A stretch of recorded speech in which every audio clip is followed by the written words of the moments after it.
tous et bienvenue dans ce webinaire pour le plan de reprise d'activité.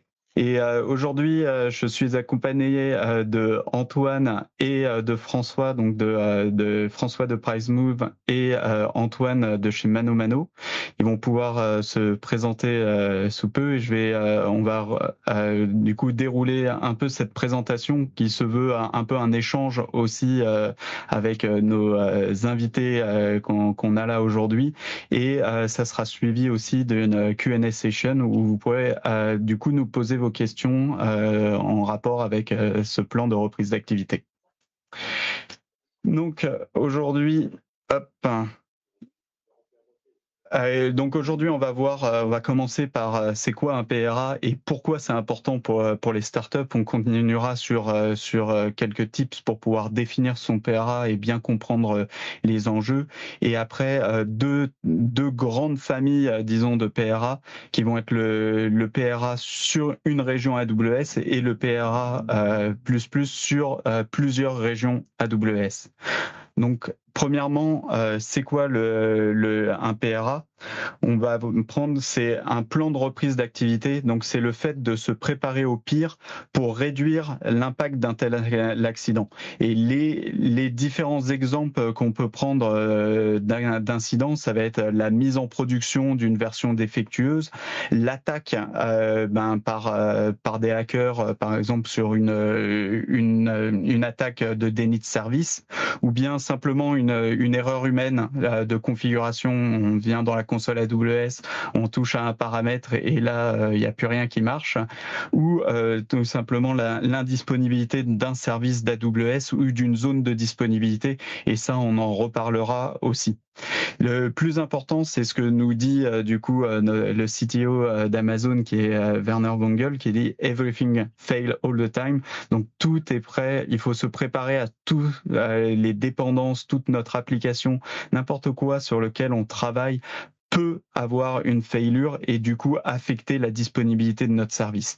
Il faut jamais penser que quelque chose n'arrivera jamais, et c'est en se préparant à ce pire qu'on va pouvoir vraiment être prêt et avoir la disponibilité que recherchent nos utilisateurs, c'est-à-dire d'être en permanence, avoir accès au service.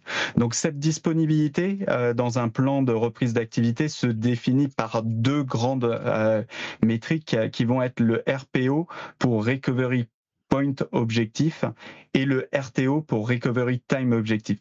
En fait, tout ce qui va être Recovery Point Objectif, c'est toute la donnée qu'on est prêt à perdre au moment où on a un incident. Et ça va être souvent, pour être assez clair dessus, c'est quand on va faire une stratégie de backup, de sauvegarde des données, on va souvent mettre un timer dessus en se disant je vais faire un snapshot tous les jours ou toutes les heures. Et du coup, si ce snapshot-là se fait juste après ou juste avant l'incident, on va avoir une perte de données au moment où on va restaurer. Et ça va être notre Recovery Point Objectif. Le Recovery Time Objectif, ça va être le temps qu'on va mettre pour pouvoir restaurer notre système à une version disponible de notre application. Et tout ça va être un événement qui va impacter la disponibilité de notre service. Quand on va parler du coup de stratégie de PRA dans la reprise d'activité, on a plusieurs choix qu'on va pouvoir faire, et là on les a mis dans une frise avec le bleu qui va être la partie bleue qui va être vraiment là où on va avoir les plus grands temps de RPO et de RTO, mais par contre quelque chose qui va coûter vraiment pas cher. Et de l'autre côté, à la fin de cette frise là en rouge, on va vraiment avoir des RPO et RTO qui sont proches de zéro, mais derrière qui va engendrer un coût bien plus grand. Et souvent, on va essayer de se placer dans cette file, et on va voir aussi à la fin de cette présentation un peu plus de détails sur qu'est-ce que est une stratégie backup and restore, qu'est-ce qu'est un pilot like, qu'est-ce qu'un warm standby et le multisite active-active. Et je voulais sur la partie le plus importante, c'est qu'on est sur le startup Loft et du coup, on parle vraiment. Vous êtes tous des startups et pourquoi les startups ont besoin d'un plan de reprise d'activité quand on peut penser que c'est peut-être réservé aux grands groupes. Et pour ça, je voudrais que Antoine et François puissent se présenter un peu l'expérience, qu'est-ce que fait vos entreprises et du coup, pourquoi le plan de reprise d'activité a été important pour vous. François, peut-être que tu peux commencer. Je suis cofondateur et CTO de PriceMove. Alors PriceMove, je ne sais pas si vous connaissez, donc boîte créée en 2016, d'une trentaine de personnes aujourd'hui. Donc en fait, on est un SaaS qui permet aux entreprises de gérer et d'optimiser leurs prix. Et on s'adresse à différents types de secteurs. On s'adresse à du transport, à du retail, à du tourisme, du B2B, aussi du e-commerce, hein, via notamment tout ce qui est sites marchands comme Amazon, comme Cdiscount. Et on a à peu près plusieurs milliers d'utilisateurs qui utilisent notre outil aujourd'hui. Donc peut-être pour donner un peu de contexte, nous, ce qu'on vient optimiser ou gérer comme prix, c'est le prix d'un conteneur de Bangkok à New York, une location de pelleteuse de 50 tonnes pour un chantier du Grand Paris, une location de voiture pour votre week-end, je ne sais pas, en juillet, ou une paire de chaussures sur Amazon. C'est vraiment ça le périmètre de ce qu'on fait en partie. C'est juste pour donner des exemples. Donc voilà, je crois que c'est à peu près tout, en tout cas de mon côté. Ok. Est-ce que tu peux nous dire un peu ce qui t'a amené à mettre en place en fait une solution de PRA pour PriceMove? Ouais, donc en fait, on avait déjà pas mal de bonnes pratiques en place, mais on n'avait pas encore de PRA, de plan de reprise d'activité formalisé et surtout designé et validé par des solution architectes. Donc, en fait, quand je dis les bonnes pratiques qu'on avait déjà en place, on y reviendra, hein, c'est du multi AZ, des choses comme ça, mais je pense qu'on y reviendra par la suite. Ce qui nous a aidé à formaliser notre PRA, c'est surtout de travailler avec des très gros comptes, des acteurs multinationaux, hein, qui nous ont fait confiance pour gérer leurs prix. Et ce sont des clients qui, par exemple, ont déjà subi des attaques, des cyberattaques, ou qui étaient assez sensibles par rapport à ce sujet-là. Et eux, voilà, nous ont vraiment aidé à accélérer sur cette formalisation. Alors, une formalisation qui est passée par plusieurs étapes, hein. Faire l'exercice de lister l'ensemble des scénarios catastrophes qui peuvent arriver sur AWS ou autre, mesurer le temps RPO qu'on a vu là tout à l'heure et le RTO en fonction de ces différents scénarios, et enfin essayer de comprendre quelle était la procédure la plus adaptée, la procédure de recovery la plus adaptée à mettre en place pour pallier à ces événements catastrophes. Donc, on a beaucoup collaboré notamment avec les solution architectes d'Amazon pour comprendre ce qu'il y avait comme feature à disposition, et on y reviendra par la suite.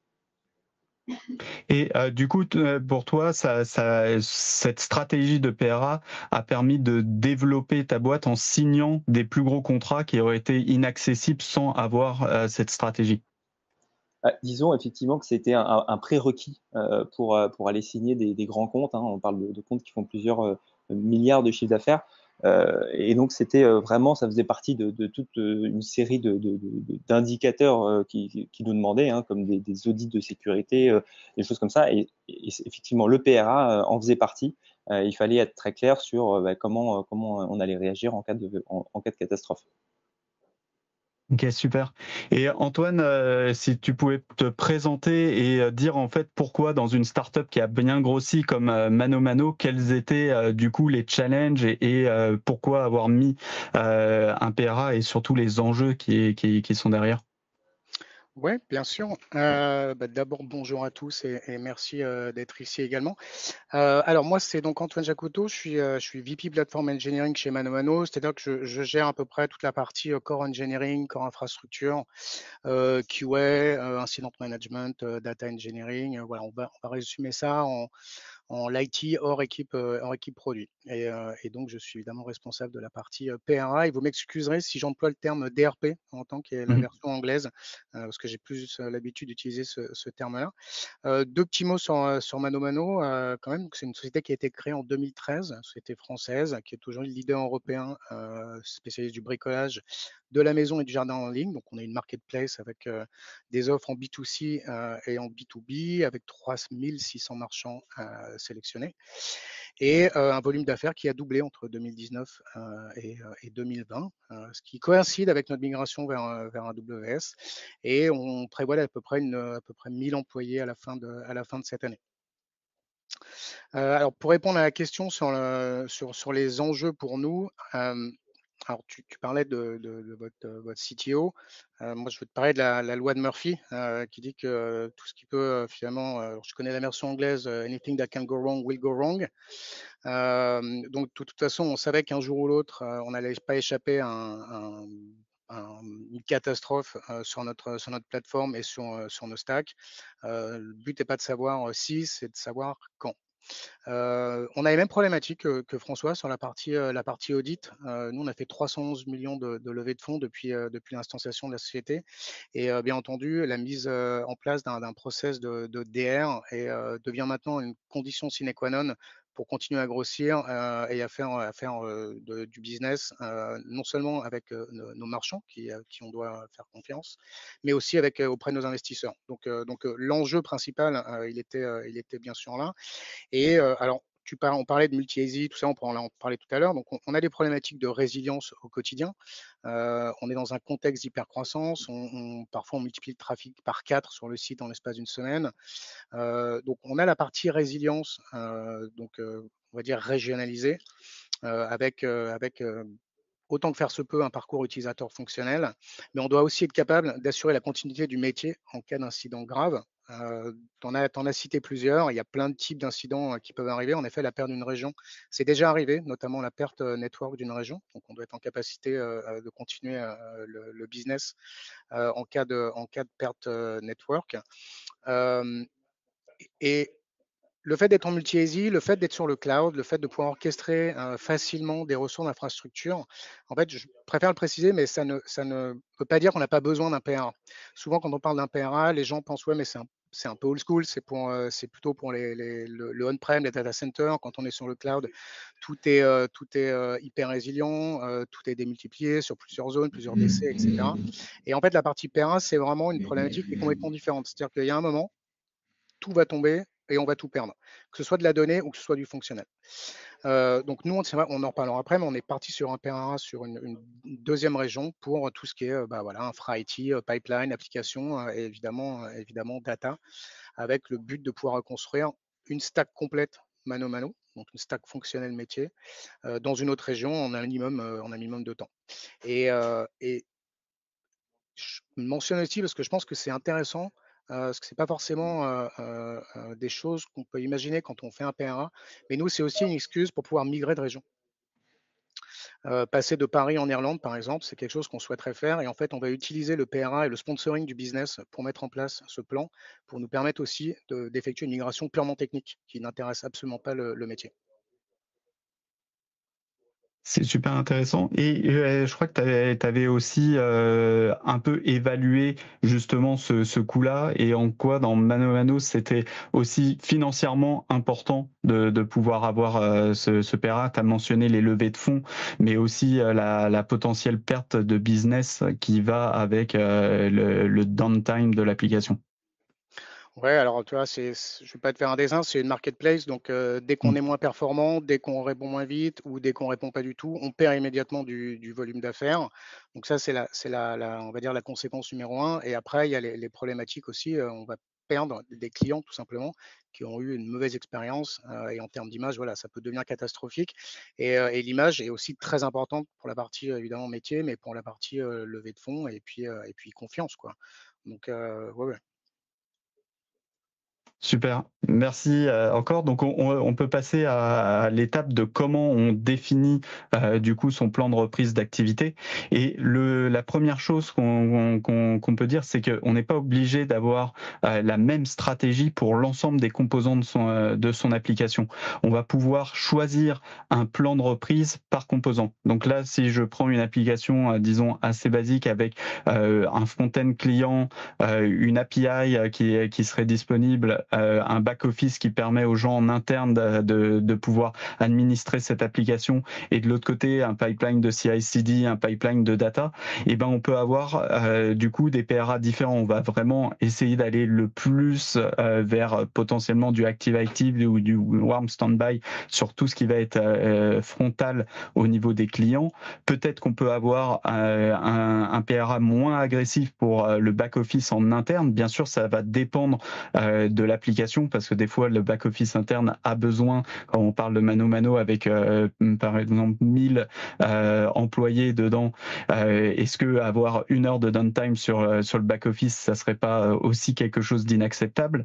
Et après, tout ce qui va être pipeline de données, où là, on sait qu'on va générer par exemple des reports ou des choses comme ça une fois par jour, où on peut très bien se satisfaire d'un backup restore en termes de stratégie pour pouvoir remonter cette partie de stack. Je vais donner quelques exemples des services qu'on a, et pour vous donner des exemples de PRO sur nos services, de RPO sur nos services. Donc, pour rappel, c'est toujours la quantité de données qu'on va perdre, et c'est exprimé du coup en temps pendant lequel les données ne sont pas sauvegardées ou pas backupées quelque part. Donc, quand on prend un service comme RDS, on a automatiquement une sauvegarde qui se fait une fois par jour. Si on reste sur cette sauvegarde automatique, on va considérer avoir un RPO de 24 heures, parce que si l'incident se produit très proche de cette limite de 24 heures, on va perdre jusqu'à 24 heures de données. Si on passe aussi sur les snapshots sur nos disques durs EBS, et ben là aussi, si on va faire un backup toutes les 24 heures, ça va être l'équivalent de notre RPO. Quand on va sur des bases de données comme Aurora, qui permet de faire du point-in-time recovery, ça veut dire qu'on va avoir tout le temps enregistré en permanence les backups, on va avoir du coup un RPO de 5 minutes, qui va être le temps d'écrire, enfin de remplir le buffer pour l'écrire dans S3, et du coup on a un RPO de 5 minutes. DynamoDB, si on active les global tables, donc le fait de pouvoir répliquer la donnée dans une autre région, on a le lag entre deux réplications, et on sera sur un RPO beaucoup plus près de la seconde quand on parle des global tables. Et après, il y a des choses qui sont un peu plus compliquées à définir, qui va être par exemple un service comme SQS, qui est une queue de messages. Donc on va la mettre en place pour pouvoir potentiellement délayer des jobs ou des choses comme ça. Et là, ça va être vraiment le temps que vous mettez pour consommer un job. C'est que si la queue tombe, comme on n'a pas spécialement de backup pour pouvoir faire automatiquement la restaurer, ça va être le temps que vous prenez pour consommer les messages. Donc vraiment à prendre en compte en fait sur chacun des briques et des dépendances de votre service. Et toujours on parle quand on définit, que ce soit le RPO ou le RTO, du maillon faible, et de se dire on va prendre toujours le temps le plus grand dedans pour que l'ensemble du service soit cohérent.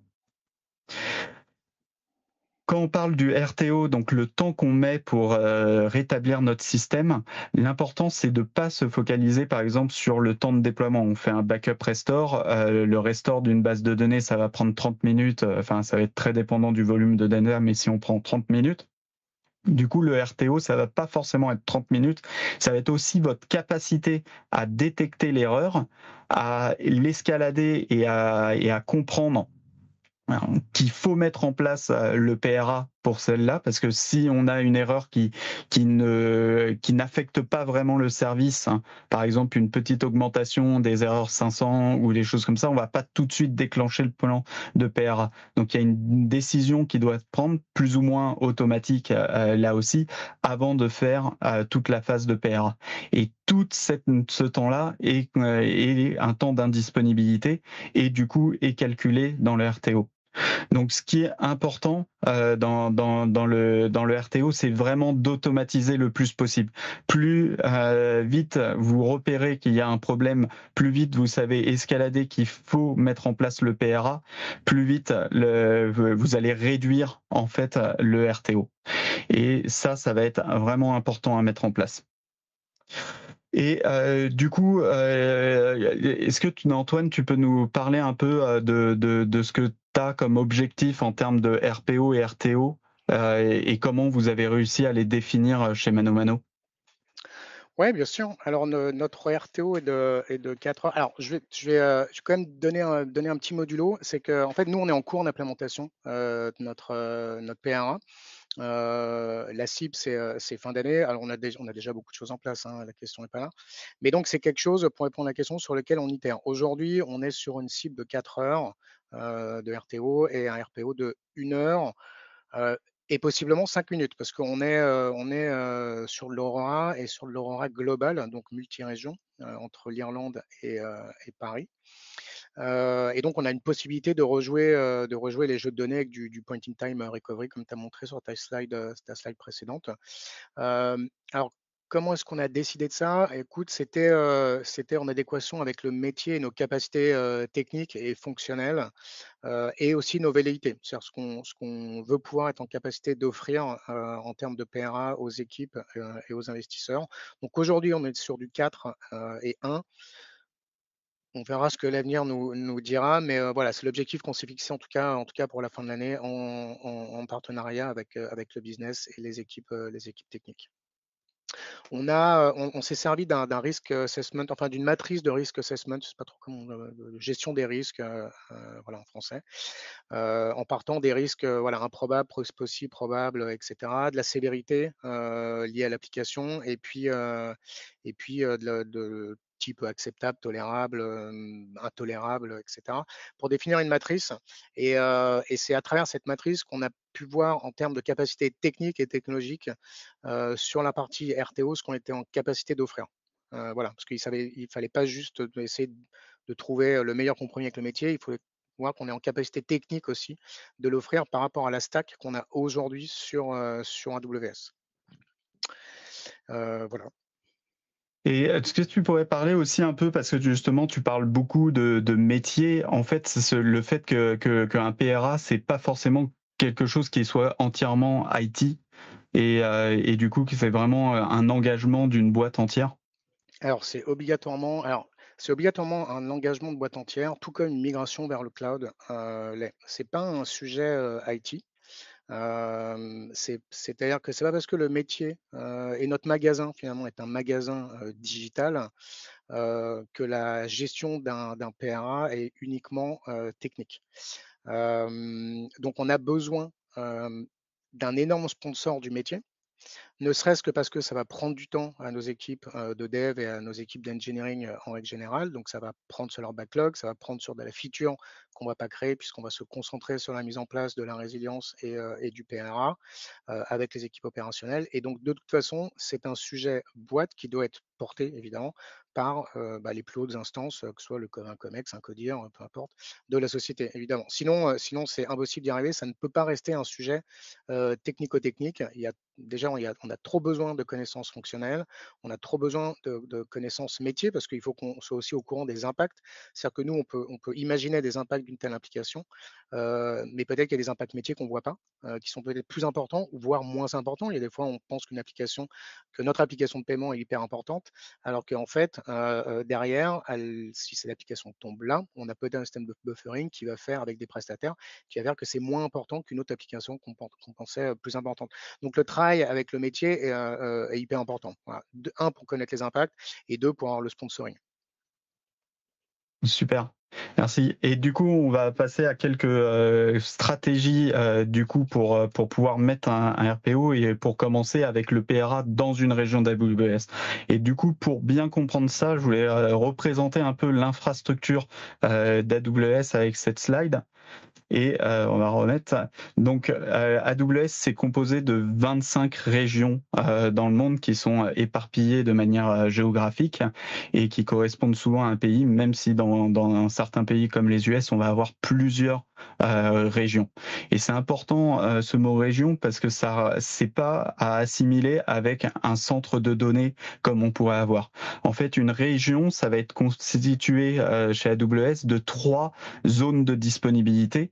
Et les zones de disponibilité prennent en compte déjà un peu ces besoins de PRA en se disant il faut que ces zones de disponibilité soient séparées de plusieurs kilomètres les unes des autres, qu'elles partagent des sources d'énergie différentes, une ligne de connexion Internet différente pour être sûr que en fait un événement sur une zone de disponibilité ne puisse pas affecter les autres zones de disponibilité.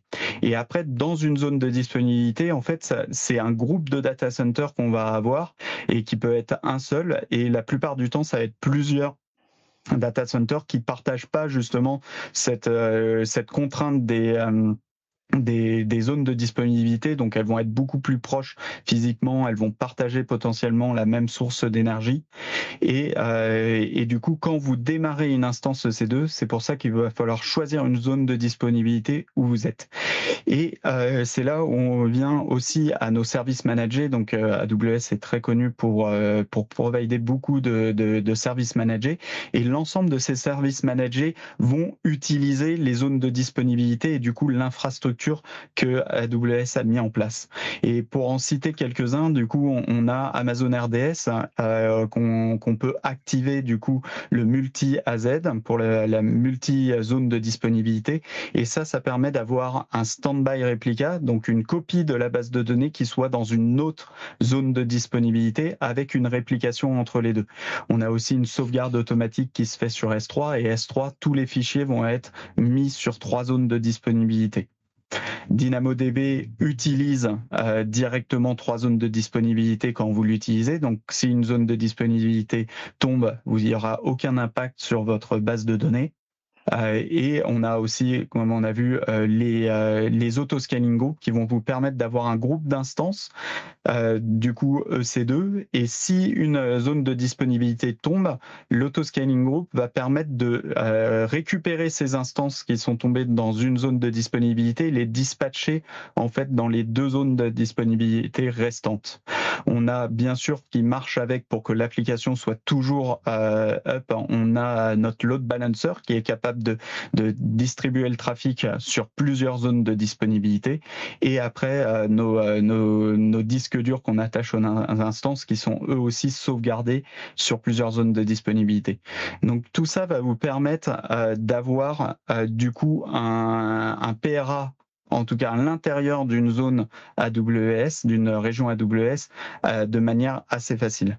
Et un des exemples qu'on peut mettre en plus, et du coup, même si mon écran n'était pas affiché, vous avez pu le voir à un moment dans cette frise de PRA avec les 4 solutions stratégiques qu'on peut mettre en place, la solution la plus coûteuse et qui donne le meilleur temps en termes de RPO et RTO, c'est le multisite en active-active. Et en fait, quand vous avez une architecture comme celle que je vous présente là, donc un auto-scaling group avec des instances EC2, là pour le schéma, il y en a que 2, mais on pourrait en avoir beaucoup, qui sont dispatchés dans plusieurs zones de disponibilité avec un load balancer au milieu et qui utilisent du coup une base de données Dynamo. Et quand vous avez cette architecture, en fait, par défaut, vous avez une architecture multisite active-active à l'intérieur d'une région. Et du coup, utiliser les services managés d'AWS vont pouvoir vous permettre, en tout cas, d'avoir, par rapport à un site qui serait on-prem, une bien meilleure résilience, parce qu'on va pouvoir leverager ces zones de disponibilité pour pouvoir faire un PRA à l'intérieur d'une région AWS. Et justement, je pense que François, tu as une expérience assez intéressante justement dans ce PRA sur une région et comment les services managés d'AWS t'ont permis de remplir ton objectif de PRA. Oui, en effet. Donc peut-être pour vous donner un aperçu de notre infrastructure. Donc, on a une infrastructure assez classique. Côté web app, on va avoir des conteneurs qui tournent dans Kubernetes, d'ailleurs managés par AWS, c'est EKS. Le front sur CloudFront, et au niveau des bases de données, on va utiliser RDS notamment. Ça, c'est par la partie web app, et pour la partie data platform, donc tout ce qu'on appelle data platform chez nous, c'est tout ce qui est traitement de données. On repose assez massivement sur S3, sur DynamoDB, aussi sur SQS, et aussi sur Step Function, mais bon, c'est dans le cas du RPO, RTO, ça n'a pas forcément d'intérêt.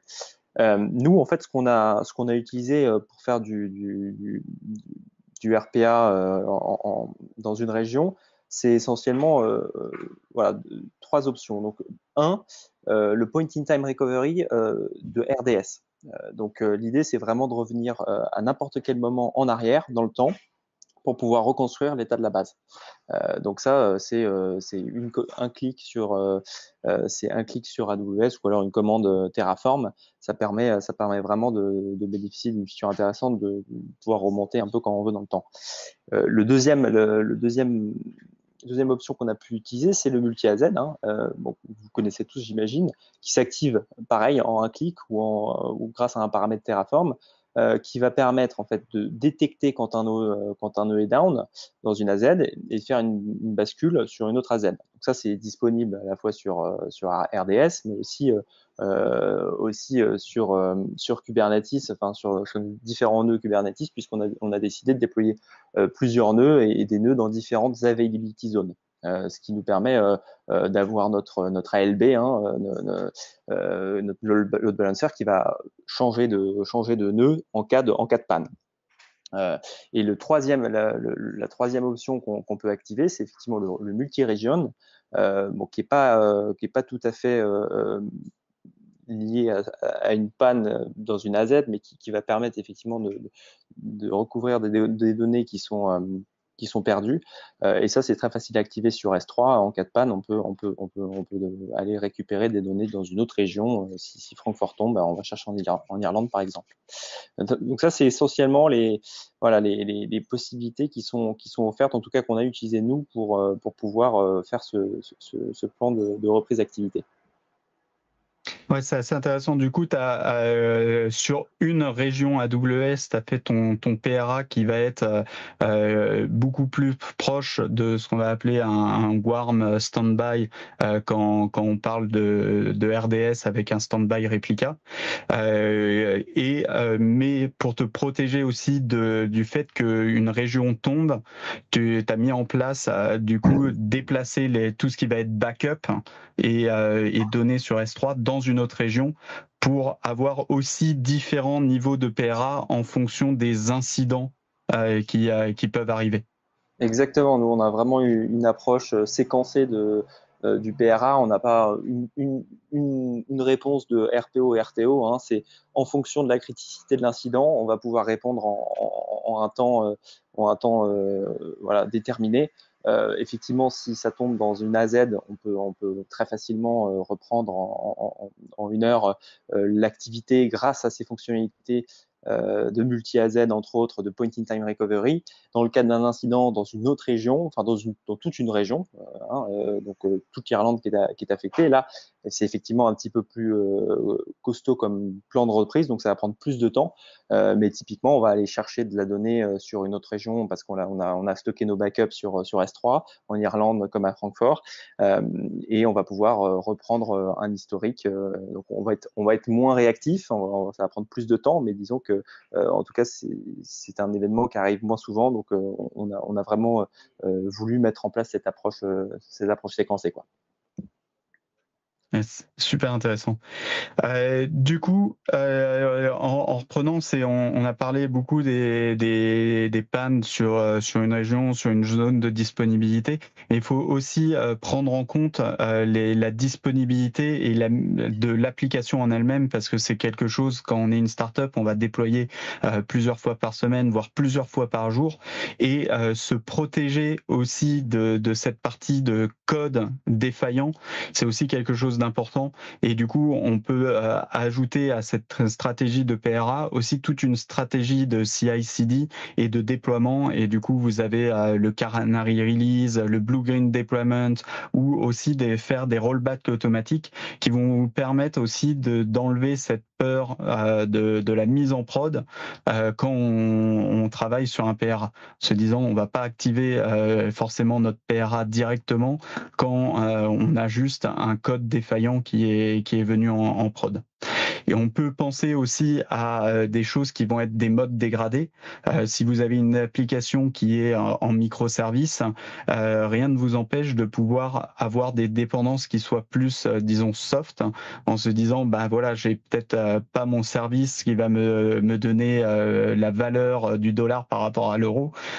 J'ai pas besoin de faire down toute mon application quand j'ai pas ce composant-là. Je peux travailler sur un fallback statique. Je peux avoir une version en cache de la réponse de serveur pour pouvoir le faire, ou une version par défaut en disant bon ben j'ai un algorithme DI qui prédit quelque chose et il est remplacé par un random quand cette partie inférence n'est pas bonne. Après, c'est bien sûr toujours à évaluer sur le use case. Si c'est quelque chose de critique, des fois, il faut mieux fail que de donner une réponse qui soit pas adéquate.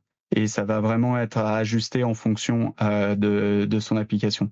Et après, il y a toutes les architectures qui seraient asynchrones, qui partiraient beaucoup plus sur des queues de messages, des événements, qui permettent à un composant d'être indisponible pendant quelques minutes sans forcément affecter l'ensemble de l'application.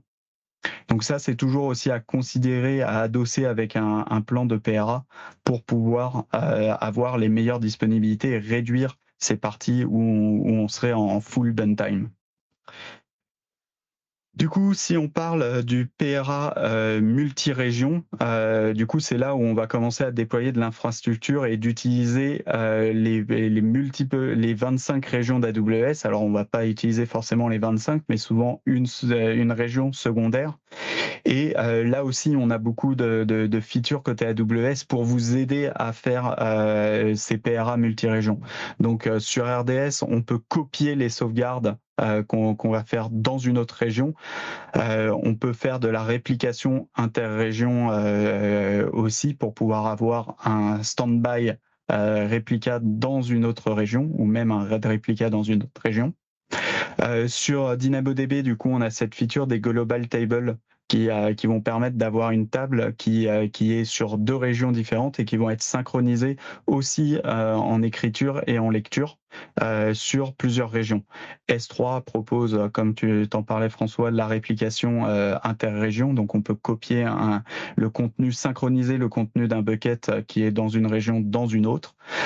Route 53 est bien sûr clé dans ces architectures pour pouvoir basculer le trafic, donc il va permettre de faire un test de disponibilité sur une URL et si il fail, d'avoir un fallback vers la deuxième région. Et après, on a parlé aussi des volumes EBS qui peuvent être copiés d'une région à l'autre. Donc, quand je parlais de ma petite frise, on va revoir en détail quelles sont les architectures différentes des stratégies sur du multi-région. Donc, sur du backup restore, ça va être vraiment de faire des backups de nos données et de les restaurer après dans une nouvelle région. Donc là, on voit sur ce schéma, on va avoir des volumes EBS, des instances EC2 qui utilisent un file system qui est partagé avec EFS. Et après, la base de données RDS avec des snapshots. Tout ça va être stocké dans la région du service et après copié dans une autre région. Et après, quand une région du coup va être indisponible, on va pouvoir restaurer ces backups-là dans une zone de disponibilité de la nouvelle région pour rendre notre service disponible à nouveau. Donc bien sûr, tout ce temps de restore et toute la partie data, parce qu'on peut avoir des terras de data dans nos bases de données, dans nos buckets S3. Ça prend du temps de devoir les déplacer et de les faire remonter. Et du coup, c'est la solution où on va avoir un très long temps en termes de RTO, de Recovery Time Objective, et aussi un gros risque de données. Si on fait pas des backups quasi toutes les heures, on va avoir aussi plutôt des RPO qui seront de l'ordre de la journée. Et c'est pour ça qu'on va avoir d'autres solutions qui mettent en place. Par contre, on voit que c'était vraiment pas cher, qui vont être les Pilot Light. Le Pilot Light, le principe, c'est de copier toute la data dans une autre région, parce qu'on sait que ça va être les points clés qui vont mettre longtemps à être restaurés. Donc là, on va synchroniser toute la couche base de données, du coup, avec Aurora pour avoir un read réplica dans une autre région. Comme ça, on est sûr que toute la donnée de notre base de données est déjà stockée et déjà indexée dans une autre région. Et on va mettre aussi quelques composants d'infrastructure scalés à zéro. En fait, tout ce qui va coûter quasiment rien chez AWS. Donc, on peut mettre des auto-scaling groups déjà en place, toute l'infrastructure de notre VPC, l'infrastructure réseau, qui est déjà déployée. Et on va juste mettre tout ce qui est instance en termes de capacité à zéro. Et comme ça, cette architecture nous coûtera vraiment pas cher, mais en même temps est synchronisée au niveau de données. Et quand on va devoir faire la bascule entre la région A vers la région B, la donnée sera déjà présente, l'infrastructure sera déjà présente, et il y aura juste à remettre des instances à l'intérieur de nos auto-scaling groups pour pouvoir encaisser le trafic. Donc ça, c'est la stratégie Pilot Light. Le Warm Standby, c'est très proche du Pilot Light, sauf qu'on va déjà avoir des instances qui sont disponibles dans notre région de fallback. Et ça va permettre de pouvoir encaisser directement du trafic, de construire aussi le cache et d'avoir un scaling, fait de pouvoir basculer un tout petit peu plus rapidement le trafic d'une région à l'autre. Et notre dernière qui va être la Rolls-Royce du PRA, qui va être le Active-Active, en se disant, quitte à avoir deux régions et une région complètement avec toute la disponibilité avec les instances dedans, pourquoi pas l'utiliser directement? Et du coup, on a des acteurs comme Netflix qui vont utiliser vraiment en mode multi-région leur application qui va être vraiment distribuée et avec la capacité de pouvoir rediriger du trafic sur une région quand une est indisponible. Et ça va vraiment être important parce que en fait, en Active-Active, on va avoir zéro temps de downtime, on va avoir peut-être quelques failures pendant une minute et aussi zéro perte de données avec la réplication qui a été mise en place. Et du coup, Antoine, parmi ces stratégies-là, est-ce que tu peux me dire sur ManoMano, en fait, quel choix vous avez fait? Alors aujourd'hui, on est plutôt sur un choix qui s'apparente à quelque chose entre le Pilot Light et le Warm Standby, je dirais. Aujourd'hui, tout ce qui est données, elle est multi-région, on va dire. On utilise Aurora Global, donc on a les données et en Irlande et à Paris, comme je disais. On a QS3 répliqué cross-région, comme en parlait François. Et ensuite, on a une stack massivement immutable en termes de microservices. Donc, on va dire que les données, on les a en temps réel, mais que les services ne sont pas disponibles en Irlande à un instant T. Les seuls services dont on pourrait considérer qui sont en multi-région aujourd'hui, c'est les services qui vont nous permettre de démarrer les autres. Donc typiquement, notre GitLab ou les process de pipeline qui vont trigger du Terraform ou d'autres choses pour changer les ASG, etc., etc. Donc on va se servir en fait un microservice, enfin c'est le mauvais terme microservice dans ce cadre-là, mais un petit service de déploiement pour provisionner le reste de l'infrastructure en Irlande. Voilà. Le multi-région, ouais, c'est comme tu dis, c'est un petit peu la Rolls, c'est un petit peu le rêve, mais la Rolls, c'est cher, pas juste en termes de ressources et de consommation, c'est cher aussi en termes fonctionnels et techniques. C'est-à-dire que c'est pas juste on va faire du multi-région à l'échelle, c'est pas quelque chose de simple et donc c'est quelque chose de coûteux en termes de temps pour les équipes. Voilà, donc c'est pareil, c'est aussi une décision qui a besoin de beaucoup d'appui. Aujourd'hui, nous, la stratégie de RPO qu'on vise est aujourd'hui suffisante en tout cas pour le métier. Voilà. Ouais, c'est intéressant ce que tu dis parce que oui, quand tu fais du active-active, tout le problème va être l'écriture des données. Du coup, soit on accepte d'avoir une grosse latence parce qu'on va écrire dans une autre région dessus, et du coup les personnes qui sont sur la région, qui écrivent dans une autre région, vont prendre des latences beaucoup plus grandes là-dessus. Donc c'est rarement ce qu'on va faire.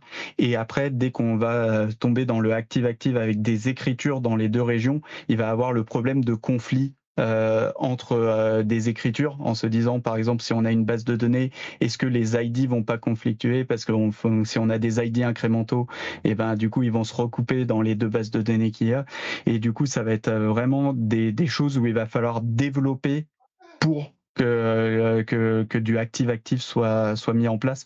Et du coup, il y a le coût de l'infrastructure qui peut potentiellement être négligeable, parce que comme on utilise les deux régions, on va pouvoir mutualiser les coûts et se dire qu'en fait, cette région, elle n'est pas là sans être utilisée, donc on paye de l'infrastructure qui est utilisée. Mais par contre, le coût de développement et les problèmes liés à de l'active-active dedans peuvent coûter très cher en termes de développement. Ouais, ouais, absolument. Il y a il y a plein de possibilités hein, de contrecarrer les problématiques que peuvent apporter le multirégion. Mais voilà, c'est pas simple, c'est pas anodin. Voilà. Et donc voilà, donc pour répondre à ta question, on est on a pris un petit peu des trois finalement, puisqu'on a quand même une petite partie en multirégion, mais on n'est pas sur un des paradigmes seuls dont tu as parlé. Voilà. Ouais, On peut considérer c'est que ouais, en fait, nous, on a ciblé ce qu'on appelle des waves, donc des vagues. Et on a une wave qui est la wave 0 ou infra, où là, on considère que celle-ci doit être en multirégion. Donc, c'est tout ce qui est évidemment les intercos, les VPC, tout ce qui est également bah, la CI, les pipelines qui vont nous permettre de déployer, tout ce qui est gestion des secrets, tout ce qui est gestion de la conf, donc Vault, Consul, toutes ces choses-là. Donc ça fait vraiment partie de la wave infra qui est en multirégion ou qui est en cours de multirégionalité. Pareil pour l'agrégateur de log, FluentD, etc. Et ensuite, on a les waves applicatives avec les load balancers, avec les Redis, avec les Rabbit, les Kafka, etc. Et la stack métier de microservices au-dessus. Voilà. Et du coup, on démarre de façon ordonnancée par wave. Ok, c'est un peu ce que je disais au moment de la présentation, en se disant chaque composant peut avoir un PRA, une stratégie qui soit différente en fonction de la criticité du workload, et Ouais. aussi des dépendances qu'ils ont. Parce que du coup, comme tu dis, c'est que ta chaîne infra de CI/CD, c'est elle qui contrôle les déploiements, et du coup, elle doit être là en première. Et pour être là, et du coup tu as le plus petit PRA pour cette stack là, et après toutes les autres vont en dépendre plus sur du Pilot Lite ou du Warm Standby. Ouais.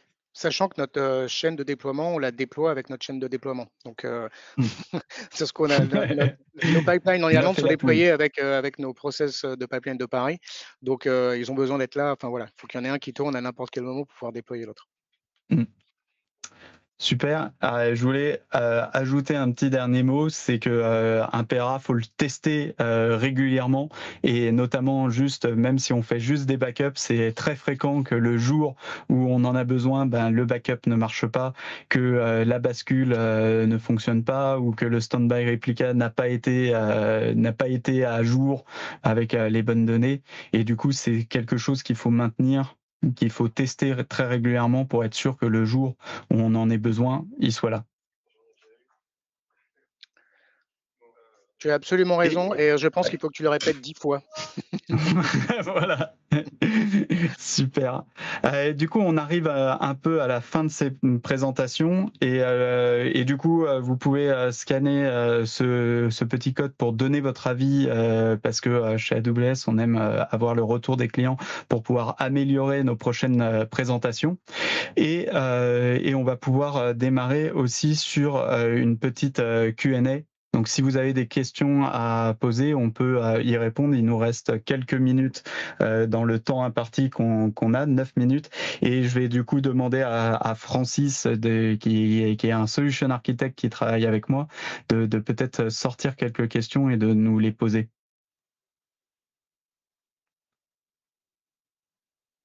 Alors pour moi, on n'a plus de questions en cours. J'ai répondu à la plupart des questions.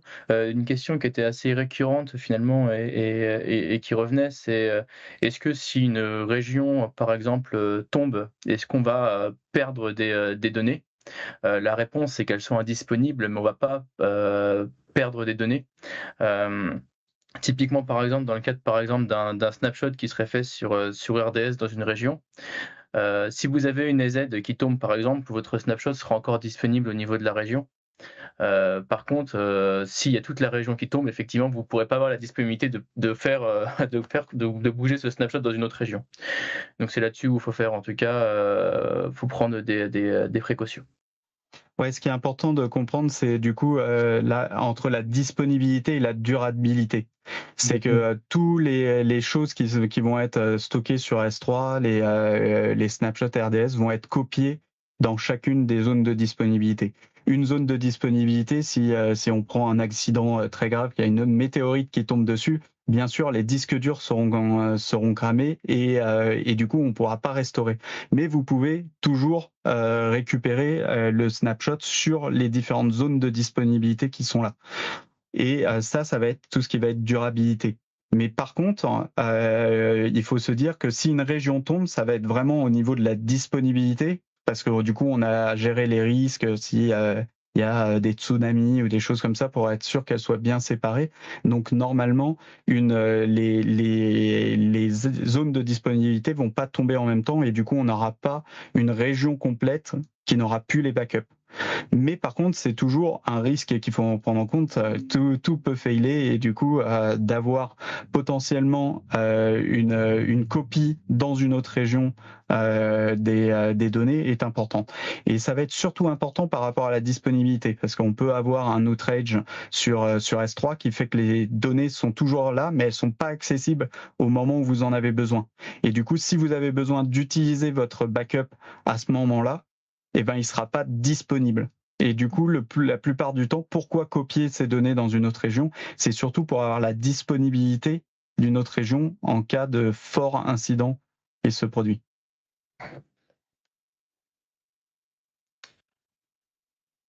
Est-ce que tu avais d'autres questions, Francis, pour nous? Alors, il y a une question qui vient d'être posée, c'est est-ce qu'on a des services automatiques de test de PRA? Moi, pour moi, il y a pas de service automatique pour ça, à ma connaissance. Par contre, il y a il y a des façons de faire. Par exemple, on pourrait très bien, au niveau de Route 53, donc au niveau du DNS, par exemple, faire en sorte tout simplement d'empêcher finalement de switcher finalement sur une région directement. Donc c'est quelque chose qui pourrait être fait au niveau de Route 53 où on pourrait tout simplement couper une route ou bloquer complètement un trafic. Et sinon, on a un nouveau service qui est arrivé, mais pour moi, c'est pas vraiment pour de la DRP, mais c'est un service qui s'appelle Fault Injection pour faire un peu du chaos engineering où on pourrait rajouter finalement des erreurs au niveau de l'applicatif pour pouvoir tester justement ça. Mais pour moi, je suis pas sûr que ça aille jusqu'au niveau des régions. C'est plus ça. Alors, oui, mais par contre, ce service va pouvoir vous aider à tester à l'intérieur d'une région et par exemple simuler un outrage network d'une zone de disponibilité. Donc tout dépend de l'endroit où ça se passe et du coup on va avoir des choses pour vous aider. On va pouvoir aussi déclencher à la main quand vous avez RDS, vous pouvez déclencher le fallback sur RDS pour passer le standby replica comme étant le master. Et ça, c'est aussi une manière de tester que son standby replica marche bien et surtout que son application est capable de pouvoir résoudre assez rapidement le DNS pour faire la bascule entre les deux. Donc tout ça, c'est des petits outils qui vont vous permettre de le faire. Et souvent, ce qu'on va conseiller à nos clients, c'est de faire ce qu'on appelle des game day, de mobiliser beaucoup de personnes dans la boîte en se disant ce jour-là, on va tester notre PRA et voir comment les gens réagissent et comment le système réagit pour ça. Bien sûr, dans ces cas-là, comme on n'est pas très sûr de comment ça va se comporter, on le fait plutôt en staging pour pouvoir tester ça. Et je crois que Antoine, tu avais déjà fait ça sur justement un environnement de staging.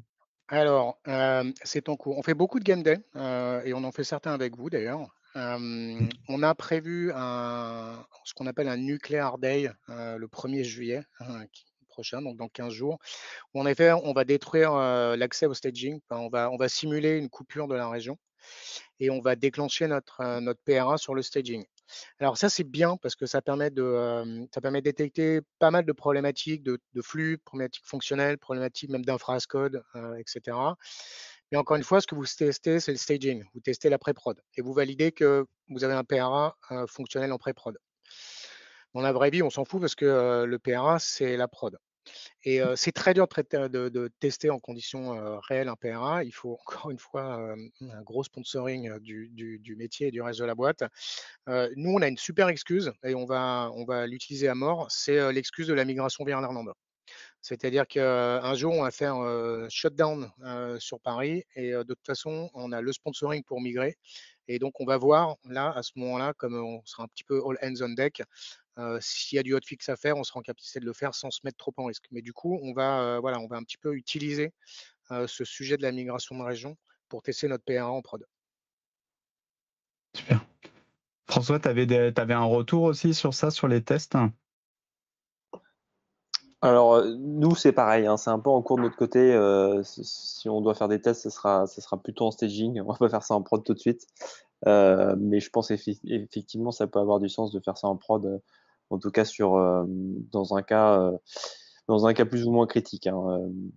Je pense que simuler une région down en production, ça serait assez dangereux. Mais en tout cas, on n'est pas encore suffisamment confiant pour faire ce genre de test en production. Voilà, à faire en staging. Ok, super. Francis, est-ce qu'on a d'autres questions dans la stack? Pour moi, il n'y a pas d'autres questions. Il y avait une question concernant par rapport à des ressources transverses comme des logs. Est-ce qu'il est recommandé de les mettre dans une troisième région, par exemple? De mon côté, en tout cas, je pense que faire juste, c'est de les mettre dans S3 et de faire juste une cross-région réplication, c'est largement suffisant, en tout cas pour moi. Après, je ne sais pas si Mathieu, par exemple, tu avais un autre avis que le mien.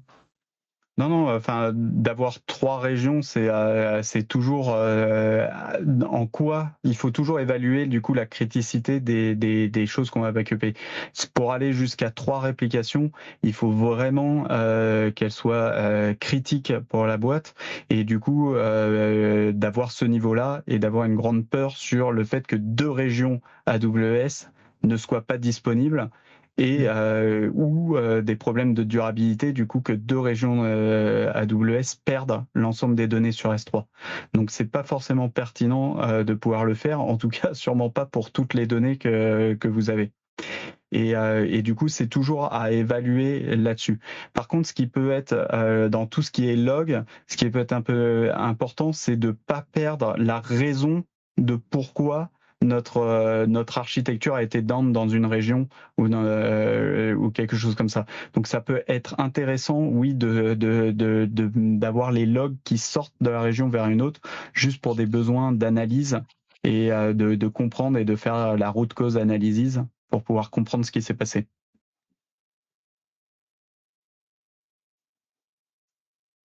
Ok. Et on arrive à pile poil 18h. Donc, merci beaucoup d'avoir participé à ce webinaire et merci à François et Antoine d'être se joints et d'avoir partagé vos expériences qui étaient, de mon point de vue, très intéressantes sur le PRA.